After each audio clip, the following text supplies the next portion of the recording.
છોટાઉદેપુર જિલ્લામાં પેટ્રોલ અને ડીઝલની અછતની અફવાને પગલે વાહન ચાલકોમાં ભારે દોડધામ મચી છે। સંખેડાના હાડોદ સ્થિત પેટ્રોલ પંપ ઉપર લાઇનમાં આગળ જવા બાબતે યુવકો વચ્ચે ઉગ્ર બોલાચાલી બાદ છુટ્ટા હાથની મારામારીના દ્રશ્યો સામે આવ્યા હતા।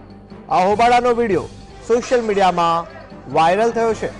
જીએસટીવી વાયરલ વિડીયોની પુષ્ટિ નથી કરતું, જોકે પેટ્રોલ પંપના કર્મચારીઓ અને સ્થાનિકોએ વચ્ચે પડી અને સમગ્ર મામલો થાળે પડ્યો હતો।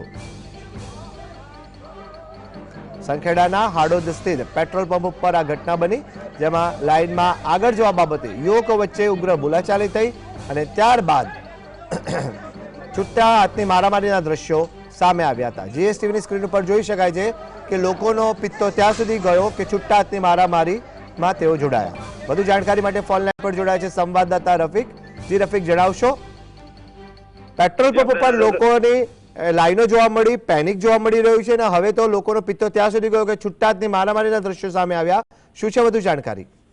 જે આપણે જાણ્યું કે છોટાઉદેપુર જિલ્લામાં ગઈ રાતથી એક જેટલા પણ પેટ્રોલ પંપો છે ત્યાં લાઈનો છે। આજે સવારથી લોકો ફરી પેટ્રોલ અને ડીઝલની લેવા માટે લાઈનોમાં છે। ગત રાત્રે આજે સંખેડાના તાલુકાના દ્રશ્યો છે। સંખેડા તાલુકામાં પેટ્રોલ લેવા માટે લાઈનમાં ઉભા હતા અને એના વચ્ચે બે યુવાનો વચ્ચે બોલાબાલી થઈ અને છુટ્ટા હાથની મારામારી વરાવી ગયા। ત્યારે લાઈનો મોટી મોટી લાગે છે અને વાહન ચાલકો એકબીજા સાથે નાની જગ્યા હોય છે ત્યાં અથડામણ પણ થઈ જાય છે અને તેના કારણે ચકમક જરે છે। ગત રાત્રે અનેક પેટ્રોલ પંપો પર ચકમક જરી ચૂકી છે, જ્યારે સંખેડાના પેટ્રોલ પંપ પર મારામારીના દ્રશ્યો આવતા ચકચાર મચી જવા પામી છે।